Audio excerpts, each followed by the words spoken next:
সাকিবের সঙ্গে আমার বিয়ের সম্ভাবনা রয়েছে এমনটা মন্তব্য করেছেন মিষ্টি জান্নাত। সাকিবের সঙ্গে আমার বিয়ের সম্ভাবনা রয়েছে এমনটাই জানালেন তিনি।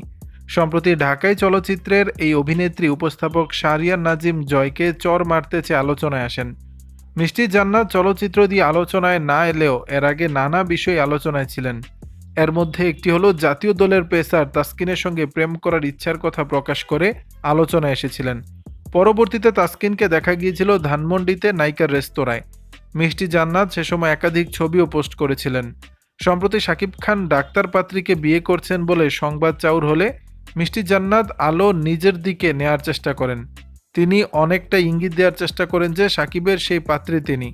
যদিও কাল গণমাধ্যম কর্মীদের ডেকে বলেন তিনি আসলে মজা করেছেন, তবে সাকিবের সঙ্গে বিয়ের সম্ভাবনা রয়েছে। এক প্রশ্নের জবাবে মিষ্টি জান্নাত বলেন, কেন সাকিবের সঙ্গে আমার বিয়ের সম্ভাবনা থাকবে না? অবশ্যই থাকতে পারে বিয়ের সম্ভাবনা। এদিকে মিষ্টি জান্নাতের চরিত্র নিয়েও নানা প্রশ্ন তুলেছেন অনেকে। একাধিক ব্যক্তির সঙ্গে প্রেমের গুঞ্জন ওঠে এই অভিনেত্রীকে নিয়ে। এসব গুঞ্জনের খোলামেলা জবাব দিয়েছেন এই অভিনেত্রী।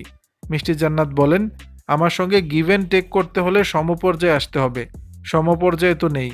2 লাখ 5 লাখ টাকা দিয়ে আমার সঙ্গে থাকা যাবে না। এ ধরনের প্রস্তাব তো সবাই দেয়, শুধু মিডিয়ায় দেওয়া হয় এমনটি নয়। মেডিকেলের স্যারও অফার দিয়েছিল, আমি রাজি হইনি। এর শাস্তি হিসেবে 5 বছরের কোর্স লেগেছে 8 বছর। আমাকে আমার শিক্ষক অশ্লীল ভিডিও দেখিয়েছিল, কিন্তু আমি রাজি হইনি।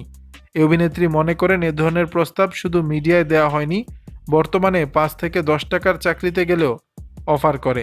স্যারকে খুশি করতে হবে, কিন্তু দোষ হয় শুধু মিডিয়ার। এটার কারণ হচ্ছে মিডিয়ার দিকে সবার নজর থাকে। এতদিন কেন বিয়ে করেননি এমন প্রশ্নের জবাবে মিষ্টি জান্নাত বলেন, সমপর্যায়ে তো পেতে হবে। সমপর্যায়ে কাউকে পাইনি, এজন্য বিয়ে করা হয়নি, পেলে বিয়ে করে ফেলবো। দর্শক, শাকিব খান এবং মিষ্টি জান্নাতকে নিয়ে আপনাদের মতামত জানাবেন নিচের কমেন্ট বক্সে।